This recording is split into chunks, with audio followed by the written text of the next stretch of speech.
This is the story of a man named Stanley. Stanley worked for a company in a big building where he was employee number 427. Employee number 427's job was simple. He sat at his desk in room 427 and he pushed buttons on a keyboard. Orders came to him through a monitor on his desk, telling him what buttons to push, how long to push them, and in what order. This is what employee 427 did every day of every month of every year. And although others might have considered it soul-rending, Stanley relished every moment that the orders came in, as though he had been made exactly for this job. And Stanley was happy. And then one day, something very peculiar happened. Something that would forever change Stanley. Something he would never quite forget. He had been at his desk for nearly an hour when he realized that not one single order had arrived on the monitor for him to follow. No one had showed up to give him instructions, call a meeting, or even say hi. Never in all his years at the company had this happened, this complete isolation. Something was very clearly wrong. Shocked, frozen solid, Stanley found himself unable to move for the longest time. But as he came to his wits and regained his senses, he got up from his desk and stepped out of his office.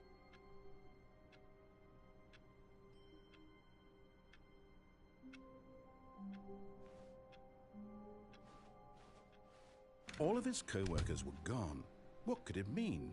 Stanley decided to go to the meeting room. Perhaps he had simply missed a memo. No matter how hard Stanley looked, he couldn't find a trace of his co-workers.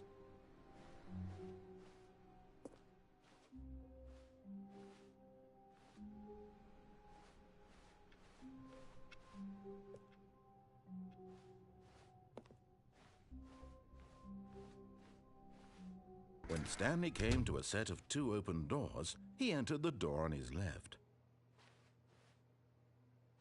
This was not the correct way to the meeting room, and Stanley knew it perfectly well. Perhaps he wanted to stop by the employee lounge first, just to admire it. Ah, yes, truly a room worth admiring. But eager to get back to business, Stanley took the first open door on his left. And so he detoured through the maintenance section, walked straight ahead to the opposite door, and got back on track. Yet there was not a single person here either. Feeling a wave of disbelief, Stanley decided to go up to his boss's office, hoping he might find an answer there. Coming to a staircase, Stanley walked upstairs to his boss's office.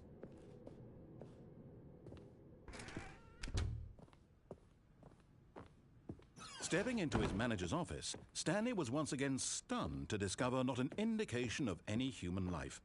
Shocked, unraveled, Stanley wondered in disbelief who orchestrated this, what dark secret was being held from him. What he could not have known was that the keypad behind the boss's desk guarded the terrible truth that his boss had been keeping from him, and so the boss had assigned it an extra secret PIN number, 2845. But of course, Stanley couldn't possibly have known this.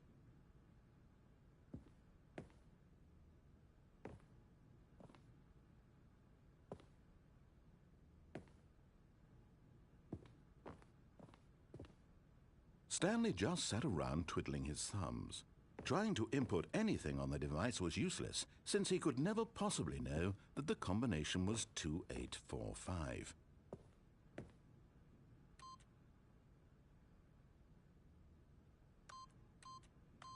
"2845.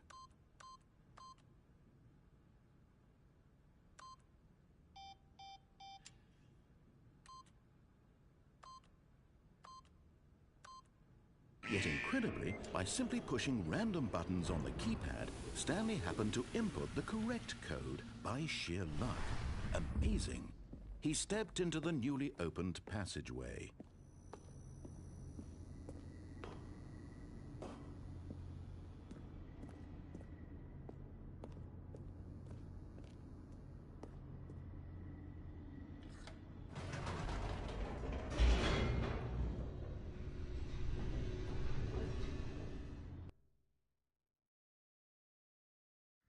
Descending deeper into the building, Stanley realized he felt a bit peculiar. It was a stirring of emotion in his chest, as though he felt more free to think for himself, to question the nature of his job. Why did he feel this now, when for years it had never occurred to him? This question would not go unanswered for long. Stanley walked straight ahead through the large door that read Mind Control Facility.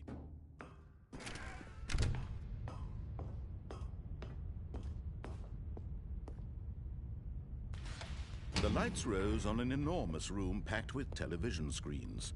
What horrible secret did this place hold? Stanley thought to himself. Did he have the strength to find out?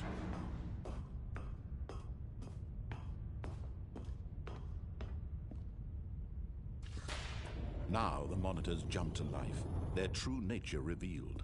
Each bore the number of an employee in the building, Stanley's co-workers. The lives of so many individuals reduced to images on a screen, and Stanley, one of them, eternally monitored in this place where freedom meant nothing.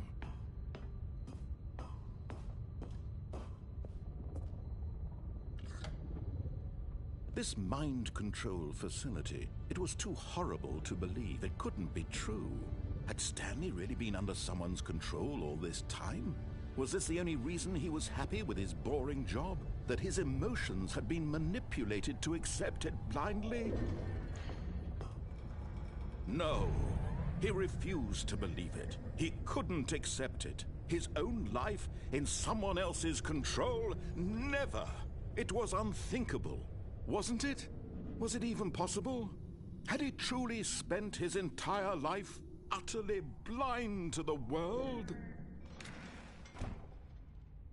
But here was the proof, the heart of the operation. Controls labeled with emotions, happy or sad or content. Walking, eating, working, all of it monitored and commanded from this very place. And as the cold reality of his past began to sink in, Stanley decided that this machinery would never again exert its terrible power over another human. Oh, Stanley, you didn't just activate the controls, did you? After they kept you enslaved all these years, you go and you try to take control of the machine for yourself? Is that what you wanted? Control? Oh, Stanley, I applaud your effort, I really do. But you need to understand, there's only so much that machine can do. You were supposed to let it go, turn the controls off, and leave. If you want to throw my story off track, you're going to have to do much better than that. I'm afraid you don't have nearly the power you think you do. For example, and I believe you'll find this pertinent, Stanley suddenly realized he had just initiated the network's emergency detonation system. In the event that this machine is activated without proper DNA identification, nuclear detonators are said to explode, eliminating the entire complex.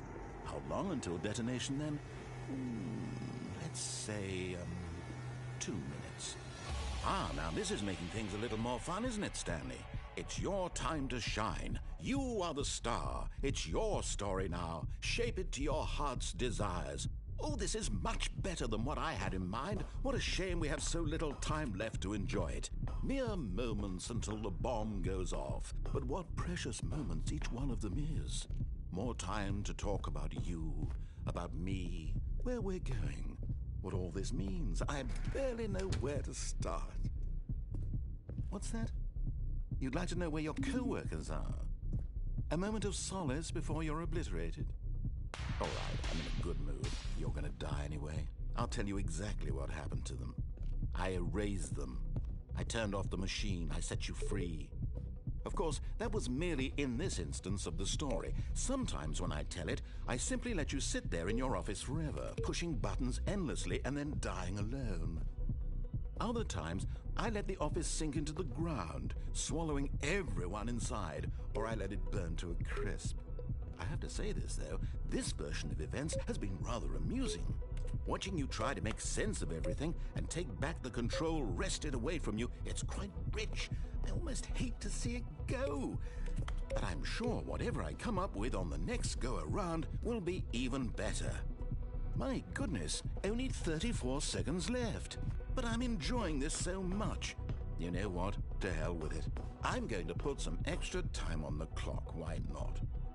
These are precious additional seconds, Stanley. Time doesn't grow on trees. Oh dear me, what's the matter, Stanley? Is it that you have no idea where you're going or what you're supposed to be doing right now?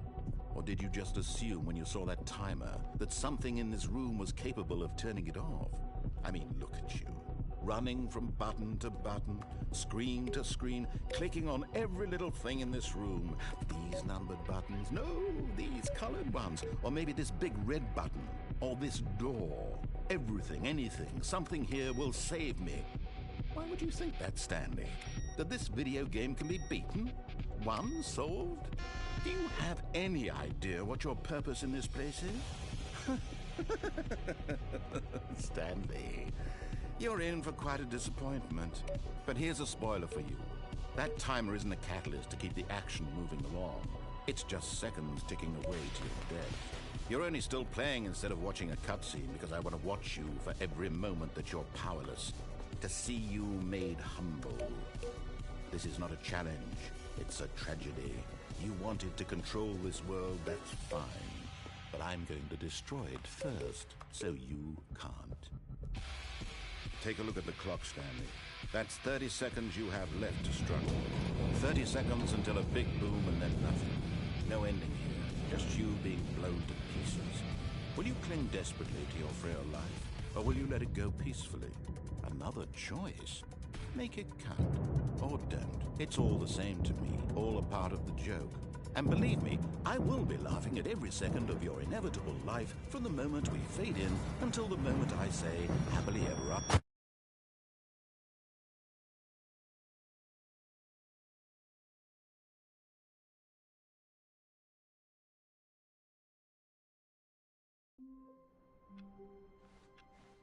All of his co-workers were gone. What could it mean? Stanley decided to go to the meeting room. Perhaps he had simply missed a memo.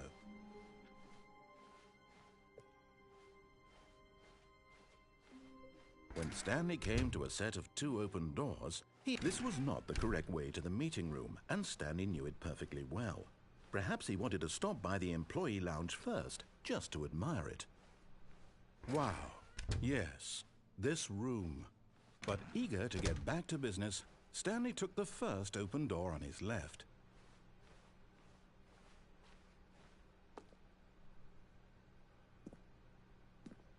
Stanley was so bad at following directions, it's incredible he wasn't fired years ago.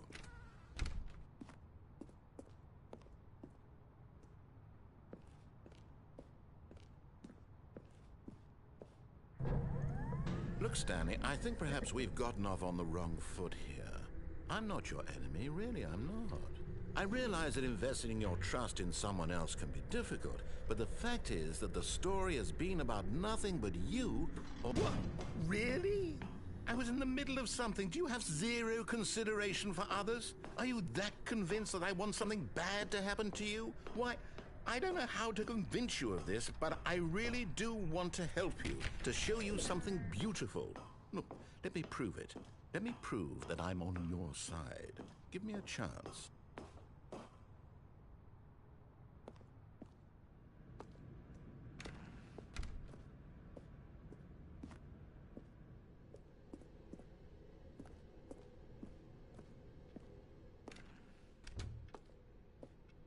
Now listen carefully, this is important. Stanley walked through the red door.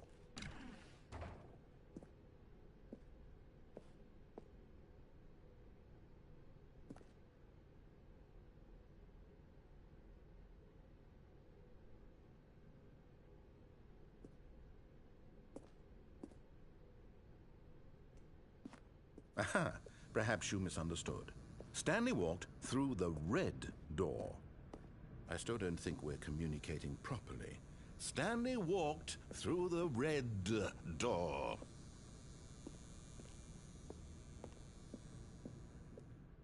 All right, fine, go ahead, Stanley. You want to know so badly what's out there? You want to find out what lies at the end of this road you've chosen? Well, don't let me stop you. You see? There's nothing here. I haven't even finished building this section of the map, because you were never supposed to be here in the first place. Broken rooms, exposed developer textures. Is this what you had wanted? Was it worth ruining the entire story I had written out specifically for you? Do you not think I put a lot of time into that? Because I did. And in the end, it was all for nothing, because this is what you wanted to see. Help me here, Stanley. Help elucidate these strange and unknowable desires of yours. What would have made this game better? What did you want to see? Vehicles? Skill trees? Work with me. You've given me absolutely nothing so far. Tell you what, let me take a stab in the dark at a new design, and you can give me some feedback. There we go. A third option. This already feels leaps ahead of where we were before. Go ahead, Stanley. Take it for a spin.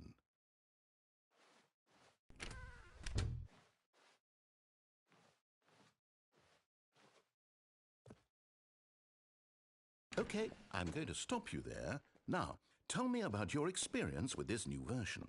Would you say that the game benefited from allowing you more choices? Feel free to be honest. I'm looking for some real critical feedback here. Aha! You see, I knew I was onto something. Where do these flashes of inspiration come from? How did I know the game needed a third door? Well, it's instinct mostly, a calling in your gut. I really couldn't say where the idea came from, except that I felt it in my soul. You can't teach that, Stanley. Don't even try. Here, based on the data from your previous playthrough, I've compiled a new version. And to be perfectly candid, I think I've knocked it out of the park with this one. Let's take a look.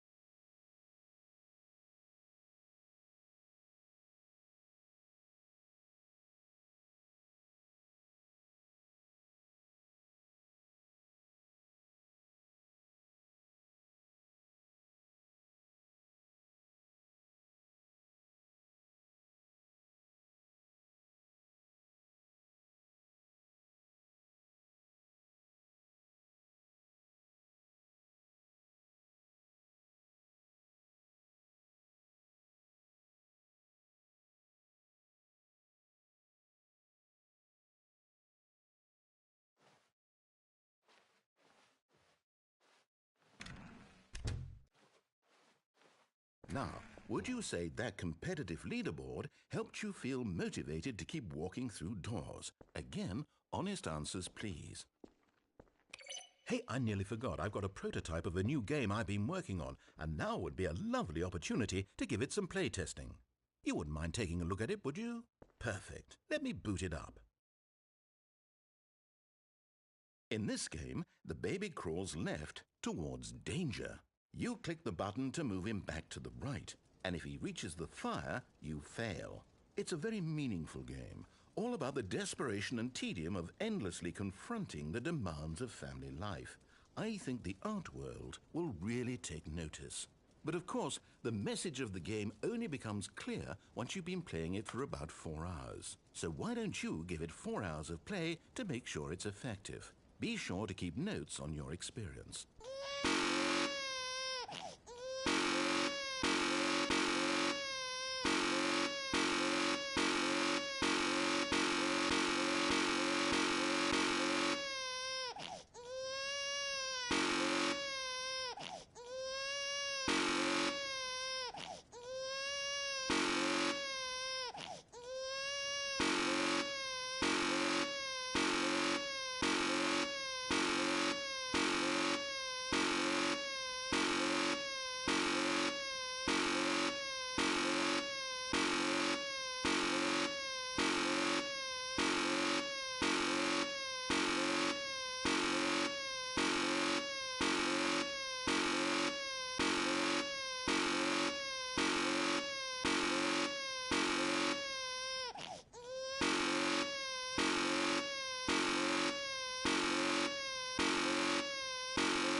You heartless bastard. Did you do it because you hate babies or purely to spite me? Because if it's the latter, well, I don't know what to do. I'm completely out of ideas. I can't think of a single thing that might improve the experience for me. I'm not even going to try. I'm out. I'm out. I'm done. It's over. Thank you for playing. Your input was extremely valuable. Oh, hey, since my game was so awful, why don't we play someone else's game, just to ease the pain? Let's see. What do we have here? Yes, this seems like it'll work. Let's give it a shot.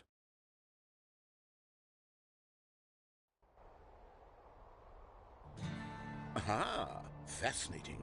What do you think this game is about, Stanley? What's our backstory? What is our motivation? Well, it seems obvious to me that you are meant to play as a creepy man spying on innocent civilians below you from up high in your creep tower, perhaps for some sort of twisted erotic purpose. Yes, that must be it. What a fascinating venture into the experience of total mental depravity. So far, I love everything about this game, Stanley. And it seems there's even more. Come, let's venture outward and see what else is out there.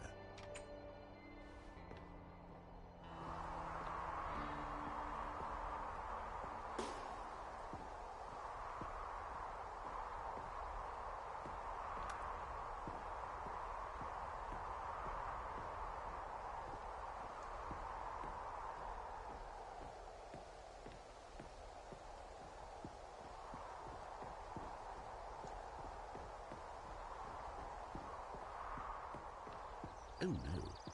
No, it can't be. It is. It's an open world game. Good God, quickly, block it off. Oh, thank goodness, Stanley. What a close call. You nearly wandered off into that thing. That big, open, just wandering around. No right or wrong directions. No path to follow. You can just go in any... Oh, thank heavens we avoided it. We're out of the woods now, Stanley. Okay, I'm going to get us out of here. Let's find another game. Preferably something with walls. Something with nice, big, insurmountable walls.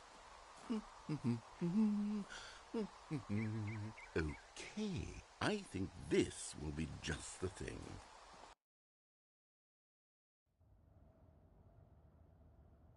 Wonderful. See, this is exactly what I had in mind. Just a nice big box for you to run around in. There isn't any possibility that you could get lost here. Now this is game design. Stanley, if you manage to get lost in this game, I will be phenomenally impressed. Okay, so what exactly do we do here? Let's see. There are lots of cars here in the back, but obviously there's no racetrack. Okay, I'm seeing that there's a ball of some kind back here. Is this game sports ball? Stanley, I think it's sports ball. Oh, what fun. We shall run the bases and do a touchdown together? Yes, I think surely we must. Okay, Stanley, here's the ball. Have fun.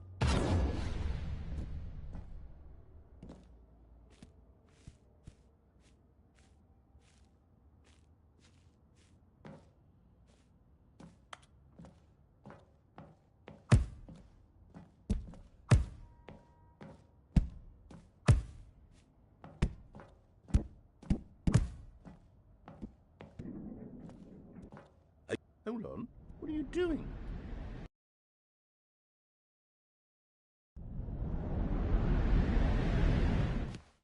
Stanley, don't do that. I can't follow you there. I can't help you. How will you write a story without me? You can't do it. You know that. Stanley, come back.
I wonder what he found.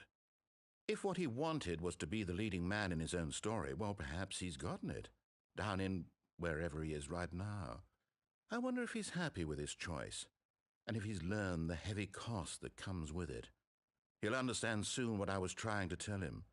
He needs me. Someone who will wrap everything up at the end, to make sense out of the chaos and the fear and the confusion. That's who I am. That is what I mean to this world. Oh, yes. Yes, I'll be back. There's no other way. Once this ends, after it all comes to a close, then I'll be back. The end will be here soon. Very soon. I can wait.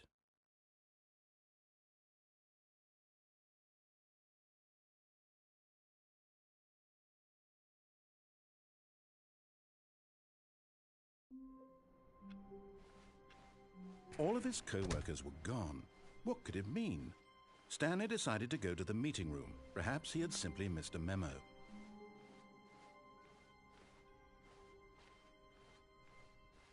When Stanley came to a set of 2 open doors, he entered the door on his left.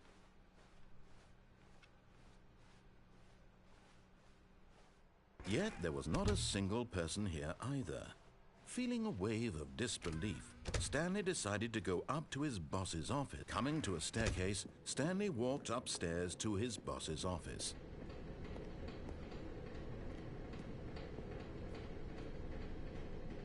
But Stanley just couldn't do it. He considered the possibility of facing his boss. Admitting he had left his post during work hours, he might be fired for that. And in such a competitive economy, why had he taken that risk? All because he believed everyone had vanished? His boss would think he was crazy. And then something occurred to Stanley. Maybe, he thought to himself, maybe I am crazy. All of my co-workers blinking mysteriously out of existence in a single moment for no reason at all? None of it made any logical sense. And as Stanley pondered this, he began to make other strange observations. For example, why couldn't he see his feet when he looked down? Why did doors close automatically behind him wherever he went? And for that matter, these rooms were starting to look pretty familiar. Were they simply repeating? No, Stanley said to himself, this is all too strange. This can't be real. And at last, he came to the conclusion that had been on the tip of his tongue. He just hadn't found the words for it. I'm dreaming, he yelled. This is all a dream. Oh, what a relief Stanley felt to have finally found an answer, an explanation. His co-workers weren't actually gone. He wasn't going to lose his job. He wasn't crazy after all. And he thought to himself, I suppose I'll wake up soon. I'll have to go back to my boring real-life job pushing buttons. I may as well enjoy this while I'm still lucid. So, he imagined himself flying and began to gently float above the ground. Then he imagined himself soaring through space on a magical starfield, and it too appeared. It was so much fun, and Stanley marveled that he had still not woken up. How was he remaining so lucid? And then perhaps the strangest question of them all entered Stanley's head. One he was amazed he hadn't asked himself sooner. Why is there a voice in my head dictating everything that I'm doing and thinking? Now the voice was describing itself being considered by Stanley, who found it particularly strange. I'm dreaming about a voice describing me, thinking about how it's describing my thoughts, he thought.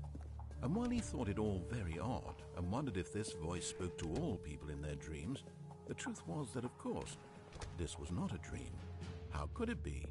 Was Stanley simply deceiving himself, believing that if he's asleep, he doesn't have to take responsibility for himself? Stanley is as awake right now as he's ever been in his life. Now, hearing the voice speak these words was quite a shock to Stanley.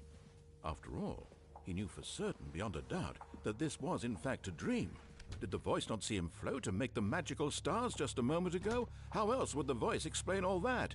This voice was a part of himself too. Surely, if he could just... He would prove it. He would prove that he was in control, that this was a dream. So he closed his eyes gently, and he invited himself to wake up. He felt the cool weight of the blanket on his skin, the press of the mattress on his back. the fresh air of a world outside this one. Let me wake up, he thought to himself. I'm through with this dream. I wish it to be over. Let me go back to my job. Let me continue pushing the buttons. Please, it's all I want. I want my apartment and my wife and my job. All I want is my life exactly the way it's always been. My life is normal. I am normal. Everything will be fine. I am okay.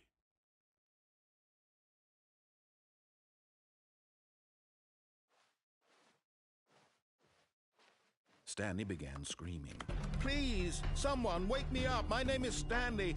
I have a boss. I have an office. I am real. Please, just someone tell me I am real. I must be real. I must be. Can anyone hear my voice? Who am I? Who am I? And everything went black.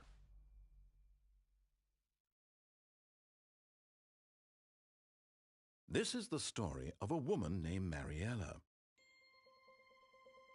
Mariella woke up on a day like any other. She arose, got dressed, gathered her belongings, and walked to her place of work. But on this particular day, her walk was interrupted by the body of a man who had stumbled through town talking and screaming to himself, and then collapsed dead on the sidewalk. And although she would soon turn to go call for an ambulance, for just a few brief moments she considered the strange man. He was obviously crazy, this much she knew. Everyone knows what crazy people look like. And in that moment, she thought to herself how lucky she was to be normal. I am sane. I am in control of my mind. I know what is real and what isn't. It was comforting to think this, and in a certain way, seeing this man made her feel better. But then she remembered the meeting she had scheduled for that day, the very important people whose impressions of her would affect her career, and by extension, the rest of her life. She had no time for this, so it was only a moment that she stood there, staring down at the body. And then she turned and ran.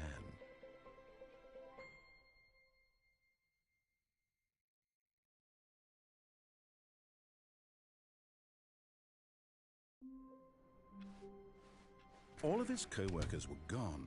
What could it mean? Stanley decided to go to the meeting room. Perhaps he had simply missed a memo.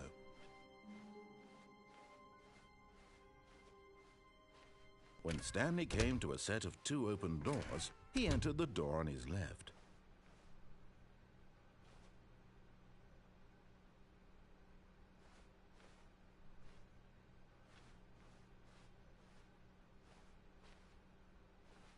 Yet there was not a single person here either. Feeling a wave of disbelief, Stanley decided to go up to his boss's office, hoping he might find an answer there.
Stanley stepped into the broom closet, but there was nothing here, so he turned around and got back on track.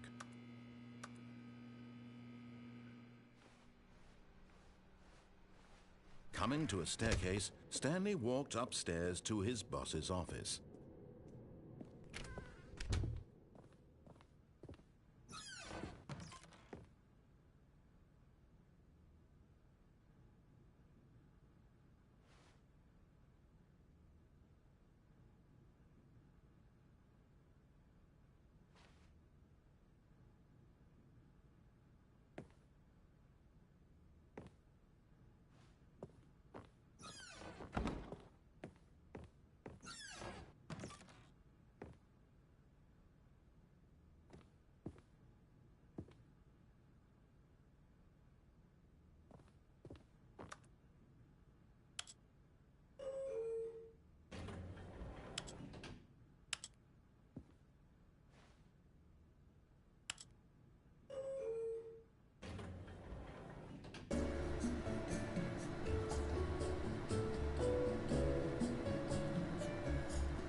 Stepping into his manager's office, Stanley was once again stunned to discover not an indication of any human life. What could it mean? Stanley was in such a rush to get through the story as quickly as possible, he didn't even have a single minute to just let the narrator talk. That kind of anxiety isn't healthy, so he relaxed for a few moments with some calming New Age music.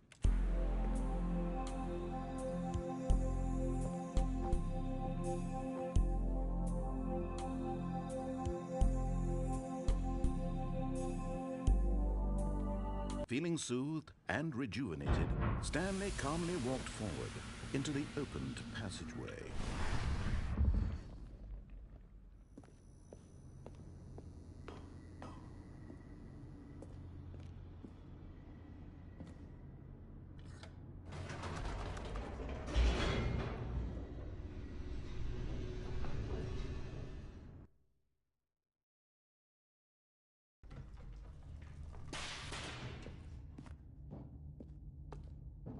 Stanley walked straight ahead through the large door that read Mind Control Facility.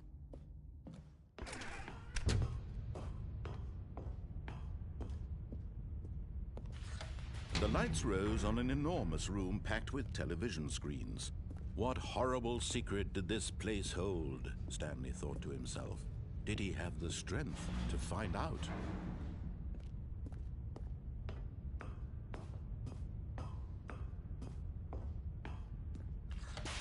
Now the monitors jumped to life, their true nature revealed. Each bore the number of an employee in the building, Stanley's co-workers. The lives of so many individuals reduced to images on a screen, and Stanley, one of them, eternally monitored in this place where freedom meant nothing.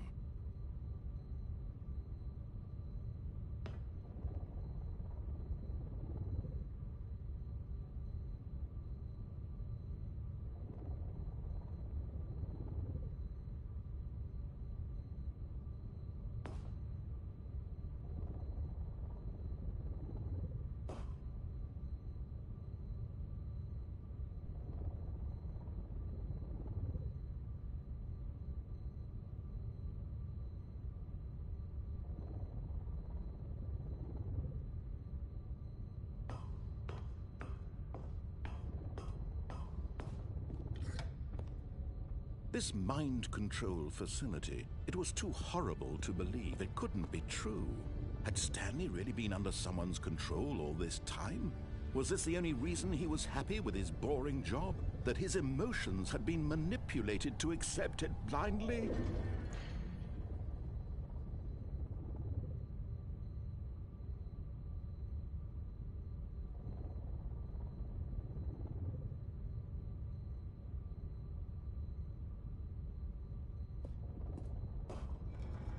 No, he refused to believe it. He couldn't accept it. His own life in someone else's control? Never!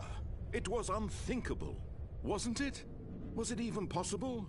Had he truly spent his entire life utterly blind to the world? But here was the proof, the heart of the operation. Controls labeled with emotions, happy or sad, or content, walking, eating, working, all of it monitored and commanded from this very place. And as the cold reality of his past began to sink in, Stanley decided that this machinery would never again exert its terror.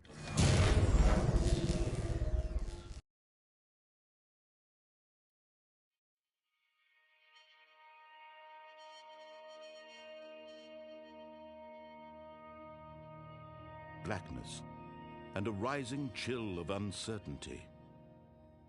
Was it over? Yes! He had won! He had defeated the machine, unshackled himself from someone else's command. Freedom was mere moments away. And yet, even as the immense door slowly opened, Stanley reflected on how many puzzles still lay unsolved. Where had his co-workers gone? How had he been freed from the machine's grasp? What other mysteries did this strange building hold? But as sunlight streamed into the chamber, he realized none of this mattered to him, for it was not knowledge or even power that he had been seeking, but happiness. Perhaps his goal had not been to understand, but to let go. No longer would anyone tell him where to go, what to do, or how to feel. Whatever life he lives, it will be his. And that was all he needed to know. It was perhaps the only thing worth knowing. Stanley stepped through the open door. Stanley felt the cool breeze upon his skin, the feeling of liberation, the immense possibility of the new path before him. This was exactly the way, right now, that things were meant to happen. And Stanley was happy.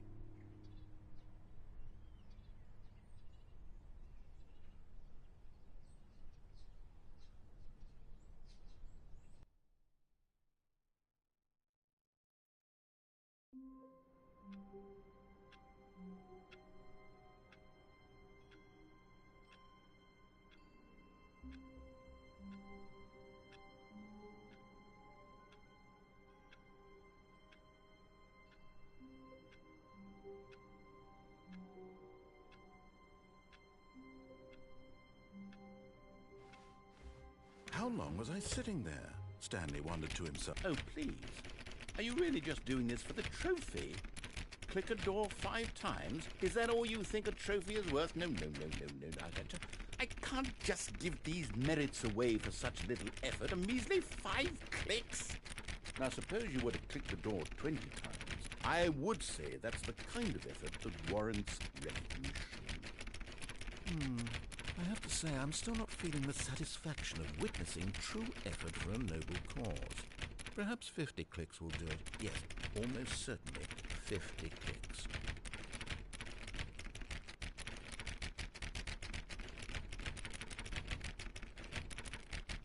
No, I'm still not feeling it. I want this trophy to have meant something. It has to be a true reward for valiant effort. I want to see some hustle, Stanley. I want to see commitment, a willingness to go all the way no matter the cost. Why don't you go put 20 clicks into door number 417?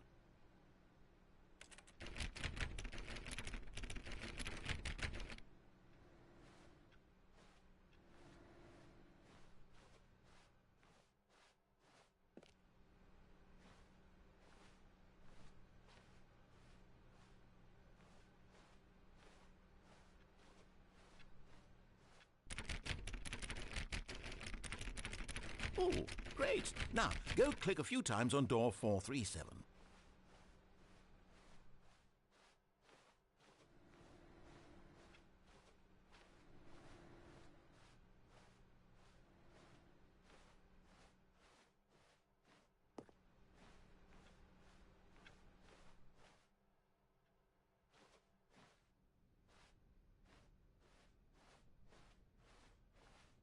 When Stanley came to a set of 2 open doors, he entered the door. This was not the correct way to the meeting room, and Stanley knew it perfectly well. Perhaps he wanted to stop by the employee lounge first, just to admire it. The lounge was sublime, a work of art. What was it about this room that called so deeply? But eager to get back to business, Stanley took the first open door on his left. And so he detoured through the maintenance section, walked straight ahead to the opposite door, and got back on track.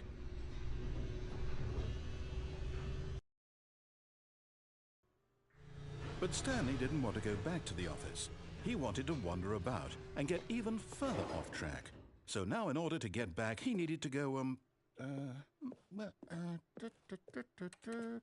from here it's, left. Oh, no, it's to the right, my mistake. No, not the right.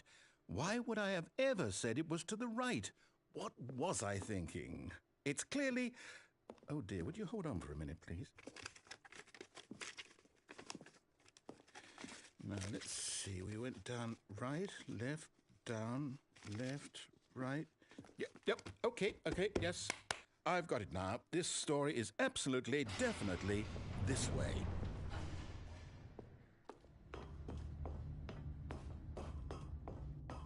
No. This isn't right at all. You're not supposed to be here yet. This is all a spoiler. Quick, Stanley, close your eyes. Okay. We just have to get back to, oh, who am I kidding? It's all rubbish now. The whole story completely unusable. How about, rather than waste my time trying to salvage this nonsense, we'll just restart the game from the beginning. And this time, suppose we don't wander so far off track, Okay, from the top.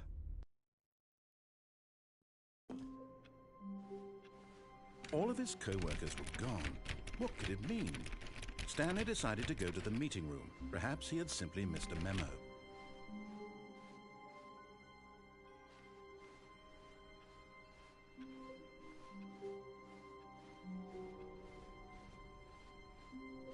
When Stanley... Wait, what?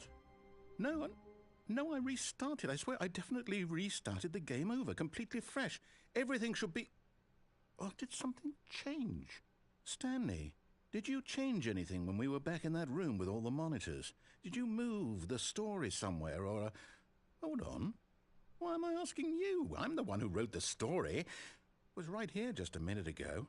I know for sure that it's here somewhere. Okay, then. It's an adventure. Come, Stanley. Let's find the story.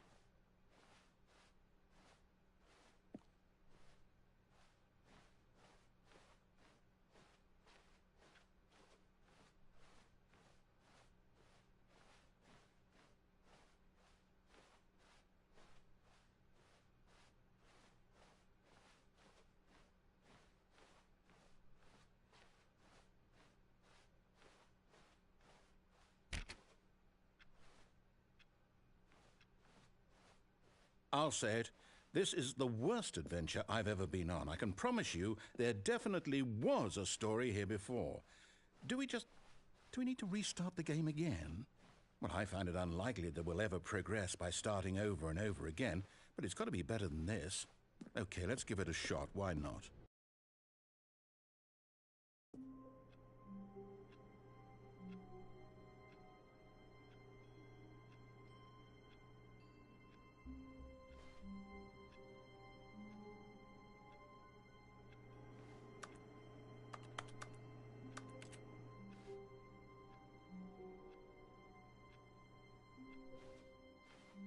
All of his co-workers were gone. What could it mean?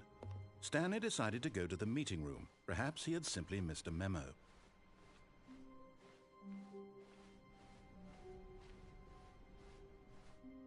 Okay, yep, it's worse. I might be remembering this wrong. It's possible the story is back where we just came from. Why don't we go back the other direction and see if we missed anything?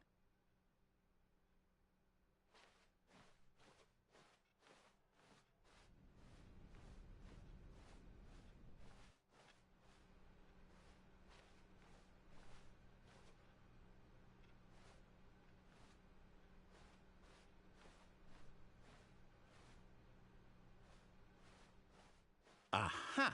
I knew we'd miss something. The story. Here it comes.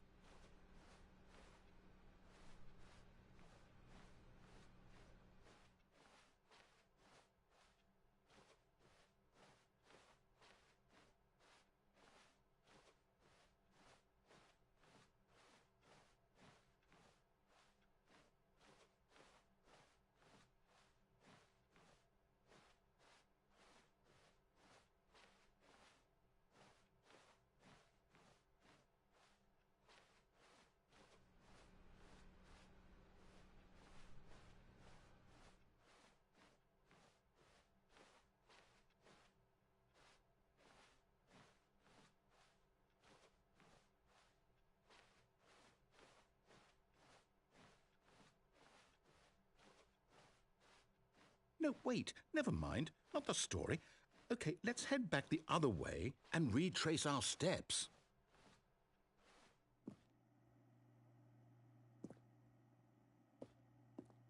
Now this... Well, I'll be honest, I don't recognize this place at all. Is this the story? I don't think so. I can't quite recall, but I believe my story took place in an office building. Is that correct? Do you remember, Stanley? Well, do you know what? Since I've completely forgotten what we were supposed to be doing, how about this? You win! Congratulations! I know you put in a lot of hard work, and it really paid off, so good job. Oh, no. No, I don't feel right about this at all. We both know you didn't put in any actual work for that win. Some people win fair and square, and this was not one of those situations. Okay, I'm getting weirded out by whatever this place is. I don't care what might happen this time. I have to restart.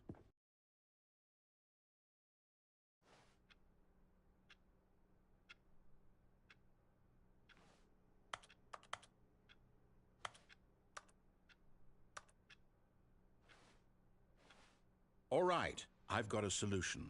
This time, to make sure we don't get lost, I've employed the help of the Stanley Parable Adventure Line.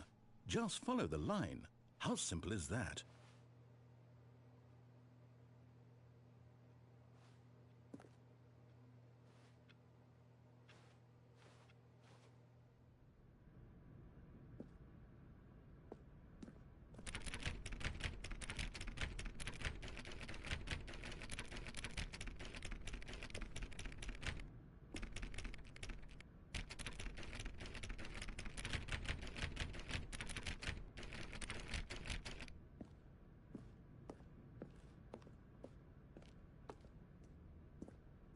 You see, the line knows where the story is. It's over in this direction.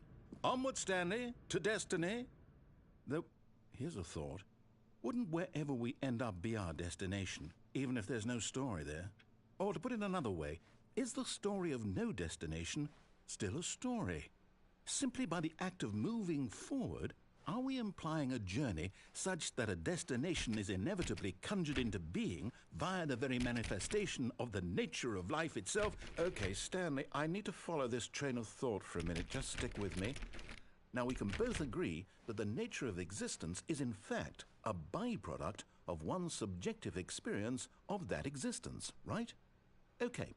Now, if my experience of your existence rests inside of your subjective experience of this office, is this office, in fact, the skeleton of my own relative experiential mental subjective construct? Whoa. Hang on. That got a bit weird back there. Well, I'd like to apologize. Not sure where I was going with all that. You know what? I think what we need right now is a bit of music to lighten the mood.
the music.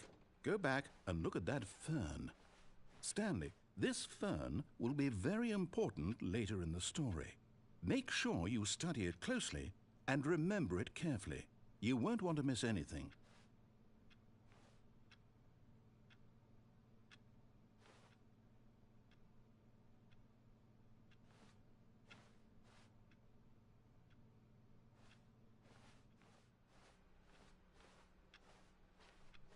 Wait, what? We're back at the office? No, no. Line, you do know we're looking for the Stanley Parable, right? The story? Is any of this ringing a bell?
Oh, no, not again. Line, how could you have done this to us? And after we trusted you, after everything we've been through, you... Oh, I can't take this anymore. To hell with it. Restart.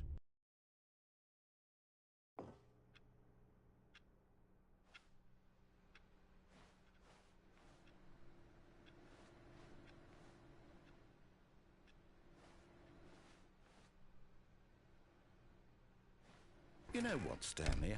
I say forget the adventure line. What's it ever done for us? We're intelligent people, right? Why can't we make up our own story? Something exciting, daring, mysterious.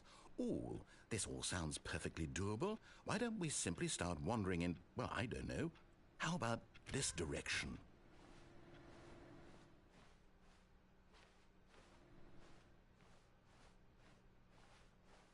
Now, yes, this is exciting. Just me and Stanley forging a new path, a new story. Well, it could be anything. What do you want our story to be? Go wild. Use your imagination. Whatever it might be, Stanley, I'm ready for it.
Oh, no, not you again. Stanley, I'd also like to veto the line from having any role in our awesome new story. No lines or monitor rooms. Just don't acknowledge it, and we should be fine.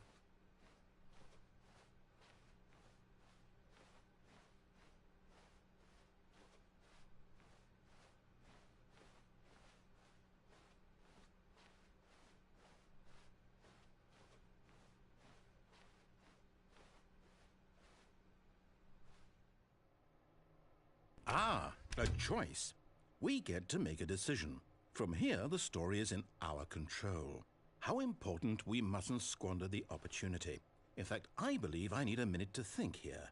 Just walk in circles for a minute. Okay, so I know that each door has to lead somewhere, which means that somewhere at the place where we're trying to go, there must be a reverse door that leads here.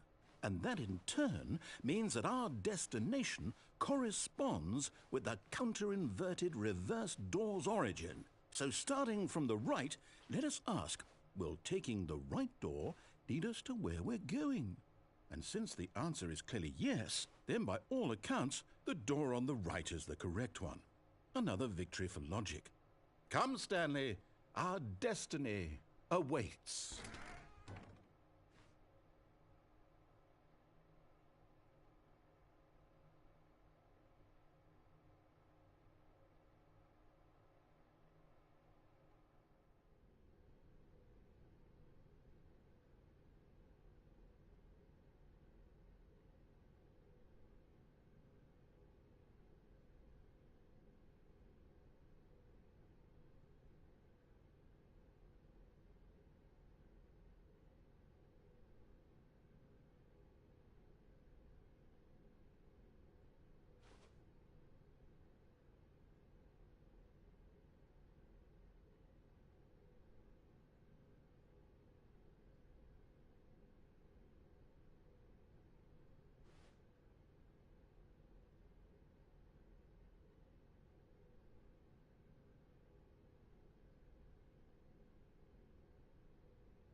Oh, hold on, what's this?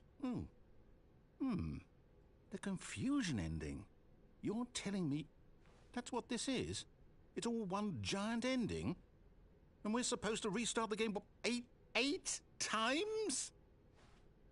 That's really how all this goes? It's all determined? So now, according to the schedule, I restart again. Then what? Am I just supposed to forget? Well, what if I don't want to forget?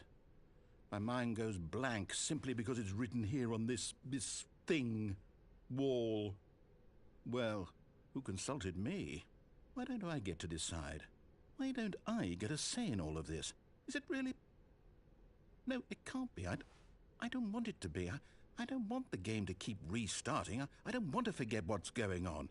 I don't want to be trapped like this. I won't restart the game. I won't do it. I won't do it. I won't do it. And the timer stopped? Does that mean, did we do it? Did we break the cycle? The, whatever it is that made this schedule? How would we even know? Will someone come for us? Will something happen? So, okay. I guess now we just wait. You know, I suppose in some way that this is a kind of story, wouldn't you agree?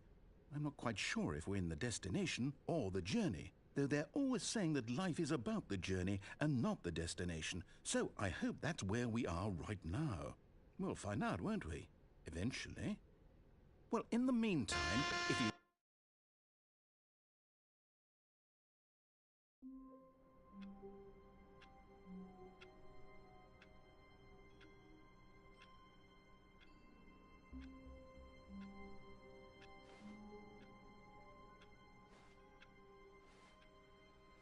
All of his co-workers were gone. What could it mean? Stanley decided to go to the meeting room. Perhaps he had simply missed a memo.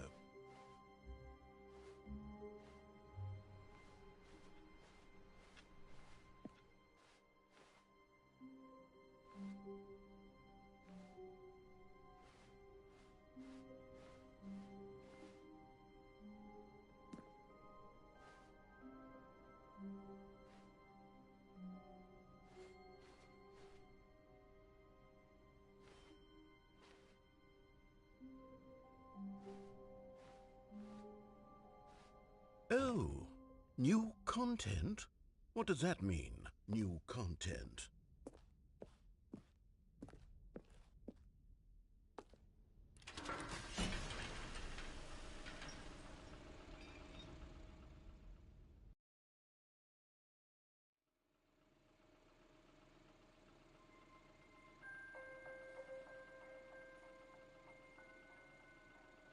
Hello, and thank you for playing the Stanley Parable Ultra Deluxe.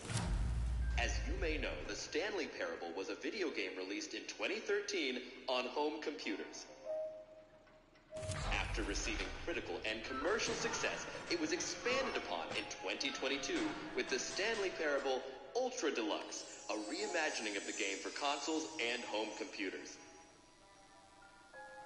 The Stanley Parable Ultra Deluxe features exciting new content that broadens and expands the world of the Stanley Parable, delighting audiences the world over.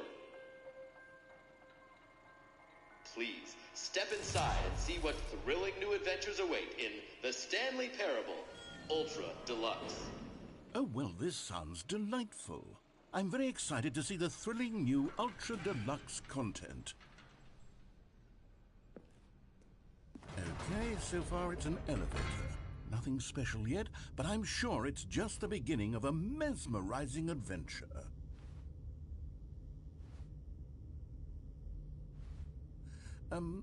Is it broken? What's going on here? Should we be moving somewhere or... Oh, there we go.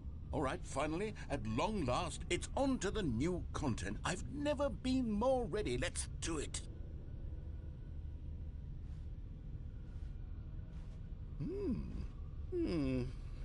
I have to say, initial impressions of Stanley Parable Ultra Deluxe, mostly tedious. It's as if Oh, okay. Let's see the content. Give me the content, Stanley. All right, let's see. It's the jump circle.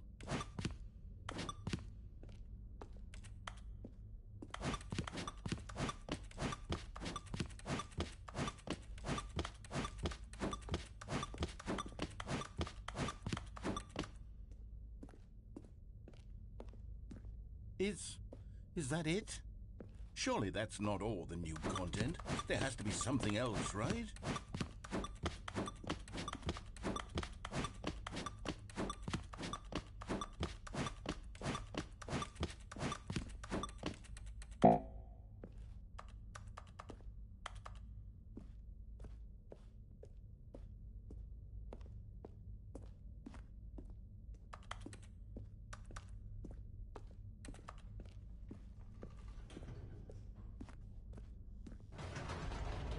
Goodness, another elevator. Stanley, I have to say, initial impressions of this game are not positive.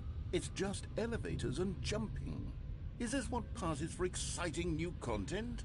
If this is new content, then I could just read you the whole dictionary. There's 20 hours of new content right there. Hell, I could count to 30 trillion. You could put that on the box. The Stanley Parable Ultra Deluxe, now with over 1,000 hours of new content. And if... Oh, wait. There's more. Very good. Yes. I knew there had to be something else. Let's see it. I'm ready for whatever it is. That's it? Oh, you've got to be kidding me. You see, Stanley? This is what happens when greedy video game developers with no respect for their fan base rush a cheap expansion to market for no reason other than to make an easy dollar. And don't get me started on the level of craftsmanship that's gone into it. In fact, I'm looking right now at the game's trophies, and it's hard to believe one of them actually says, "Test trophy, please ignore." What quality assurance department signed off on this? I'm infuriated and I'm offended, and I intend to find these people on Twitter and hold them personally accountable. It's my fault, Stanley. I built up too much anticipation around the new content, I'm afraid. It could never have lived up to such expectations. If you're still with me, why don't we just reset the game, and we'll try to get back to what the Stanley Parable is really about. No frills, no gimmicks. Just you and me having a great time together like always. What do you say, friend?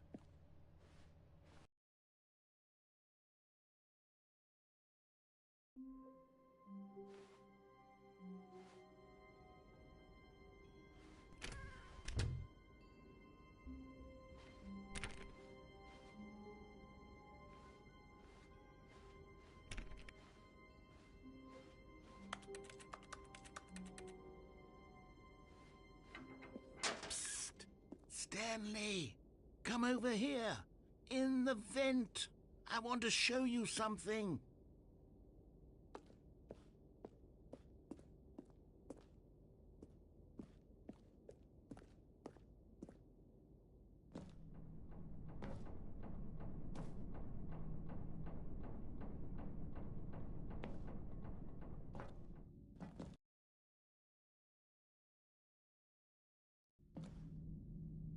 Okay, you remember how cheap and unsatisfying the new Ultra Deluxe content turned out to be? Well, it got me thinking about the past and how much better the Stanley Parable used to be. So I made something special and tucked it away here where the game's developers won't find it. Just our little secret. Take a look. I call it the Memory Zone. It's where I've been storing all my favorite memories so I can relive the peak experiences of my life whenever I want. Experiences like the launch of the Stanley Parable on PC. You see, Stanley, doesn't the Memory Zone remind you of how wonderful Stanley Parable was before it was sullied with a cheap PlayStation port? Remember back in October of 2013 when the game originally launched? Back then, video games had integrity. Back then, it all meant something. Oh, the waste.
And over here is where I keep reviews of the Stanley Parable. Like this stunning triumph of games journalism, 10 out of 10 from Destructoid.com. James Stephanie Sterling writes, and I quote, "Where so many games that aspire to be more than games end up less than any form of art, Stanley Parable strives and then succeeds to be every game ever created."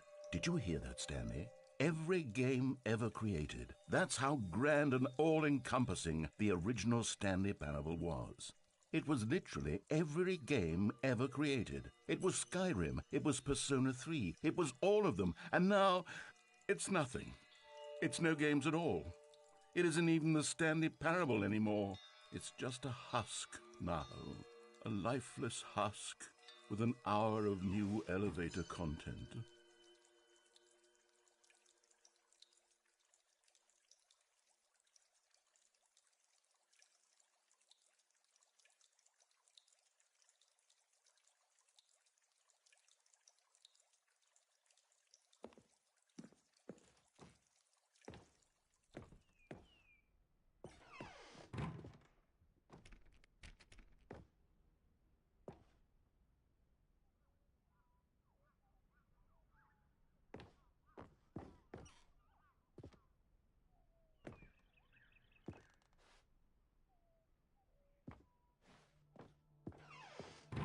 Here's another moving passage, this time from GameSpot.com. The Stanley Parable is both a richly stimulating commentary on the nature of choice in games and one that offers some of the most enjoyable, surprising, and rewarding choices I've ever been confronted with in a game. 9 out of 10. Don't you get it, Stanley? The game was perfect. It didn't need anything else. It didn't need new content. All they had to do was transport it in pristine condition along to the PlayStation, boom, done. And they couldn't even do that. Couldn't resist the urge to go meddling with a beloved franchise.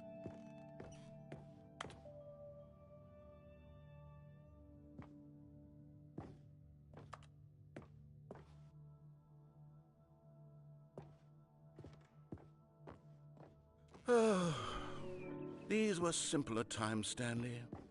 What I wouldn't give to go back, to have it all over again. Wait, hang on. I don't recall this part of the memory zone before. What's this? What's down here? Oh no, oh God, no, Stanley. It's a collection of reviews from Pressurized Gas, the extremely popular online storefront for computer games. I haven't looked at these in years. I can't even imagine what's been collecting down here. Surely these reviews were glowing as well, weren't they? Honestly, I could not be bothered to play this game to full completion. The narrator is obnoxious and unfunny, with his humor and dialogue proving to be more irritating than entertaining. Unfunny? I'm not trying to be funny. I'm trying to make a serious work of art. I suppose I could write up a handful of gags to insert into the Stanley Parable, but the game is already such a densely layered web of profound philosophical insights that I can't even imagine where I'd have the room to stick them.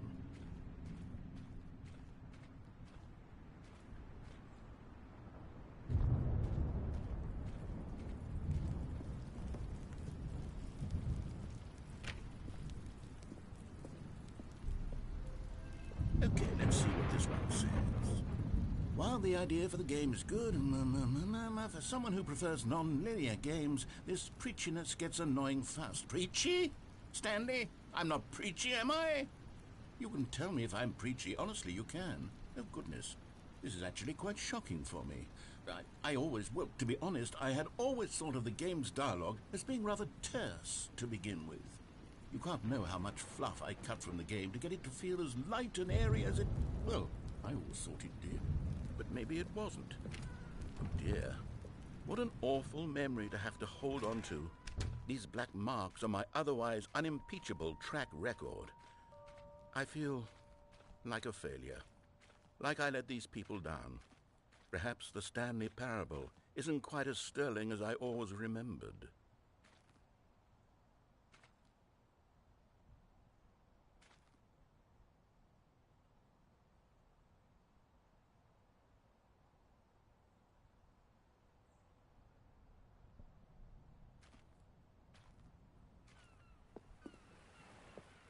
What's this one got to say? You constantly have to stop doing anything so the narrator can catch up with his long-winded explanations of what's happening. I wish there was a skip button. A skip button? Well, yes. Yes, I think we can do that. If I'm truly too preachy, then maybe letting you skip ahead for just a moment, surely it couldn't hurt. Not if it means we can strike these negative reviews from the record. Only positive reviews of the Stanley Parable. That's my motto today, and it's always been my motto. I'd do anything for the customer, Stanley. Yes, a skip button we shall have. And here it is. Go ahead and give it a shot. I'll pop you forward in time so that the second my incessant droning starts to bore you, with just the push of a button, you'll have zipped right past it. It's what the players have been asking for, and I'm very proud to have delivered. No more listening to me rambling on and on and on. No. The Stanley Parable is a game for the people, and if the people want silence, then by goodness, that's what they're going to get. Well, don't sit around waiting for me to shut up. Go ahead and make me shut up. Here, we'll pretend that I've just begun an interminable monologue, and it goes something like this. The story, and the choices, or what have you, and therefore, by becoming it is, so on and so forth, until inevitably, we all until the end of time, at which time everything all at once, so, now you see, blah, blah, blah, blah, blah, blah, blah, blah, blah, blah, blah, blah, blah, blah, blah. We've eaten too much and it can't be just yet, no, until 245. But the logic of elimination working backwards, the deduction therefore becomes impossible to manufacture. It went on for nearly 10,000 years, until just yesterday, here and there, forward and back, and never a moment before lunchtime. It can't be. It's the only thing there is. How many billions left until so much more than forever ago? Which is why I say...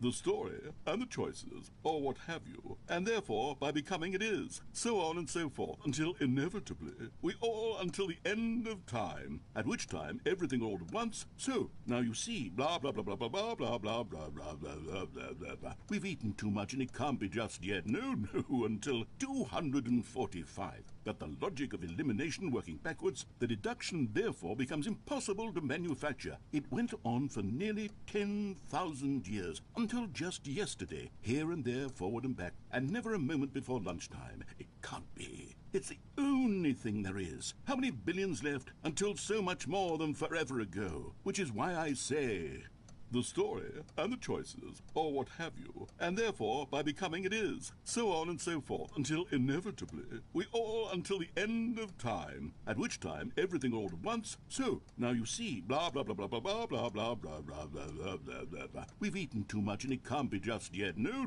until 245. That the logic of elimination working backwards, the deduction therefore becomes impossible to manufacture. It went on for nearly 10,000 years, until just yesterday, here and there, forward and back, and never a moment before lunchtime. It can't be. It's the only thing there is. How many billions left until so much more than forever ago? Which is why I say, the story and the choices, or what have you, and therefore by becoming it is, so on and so forth, until inevitably we all until the end of time, at which time everything all at once. So now you see, blah blah blah blah blah blah blah blah blah blah blah blah blah blah. We've eaten too much and it can't be just yet. No, until 245. That the logic of elimination working back.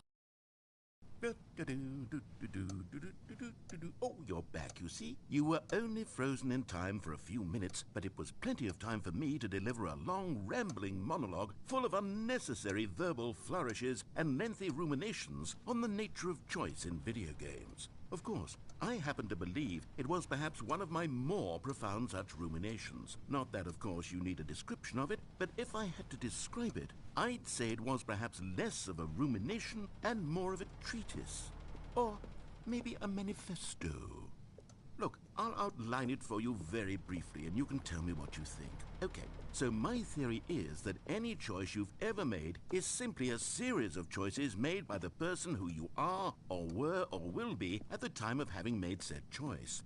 That is to say, if by articulating a choice you've already made, you bring that choice into being, then by making no choice and saying nothing, are you not simply erecting in the sanctuary of time a monument to every person you've ever been, making every choice to which you've ever given your Greek gift of mortal and yet timeless thought? Or rather, do all of the choices you've ever made, in fact, make you more not this kind of person, and in fact do the very opposite?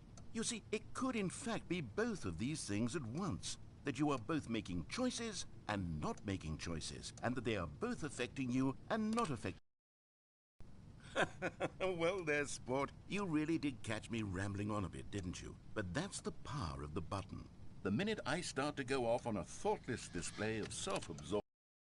Okay, welcome back, Stanley. Now, I should say that the amount of time the button has been skipping through is becoming longer and longer. That last one was, well, I want to say maybe 30, 45 minutes? It's not unendurable by any means, but well, there's really only so much I can ramble on to myself about. I know, it's shocking, isn't it? But at any rate... Stanley, please don't push the button again. It's been 12 hours. You've just been frozen there. I don't know why the skips are getting longer, but they're really, truly getting... Oh, Stanley, you're back. You're back. Oh, my goodness. I have someone to talk to again. Stanley, I think it's been a week. Or 2 weeks. I've been sitting here all that time. Just sitting here. Not a single person to speak with. And you'd think that that's just how it's... Oh, hello. It's you. You're here again. Welcome. I have had time to think about you and about us and about everything we've been through. I've had so much time. I stopped keeping track after a year. Have you ever sat down in one place and not moved for one entire year? Let me describe it for you. To begin with, there is only...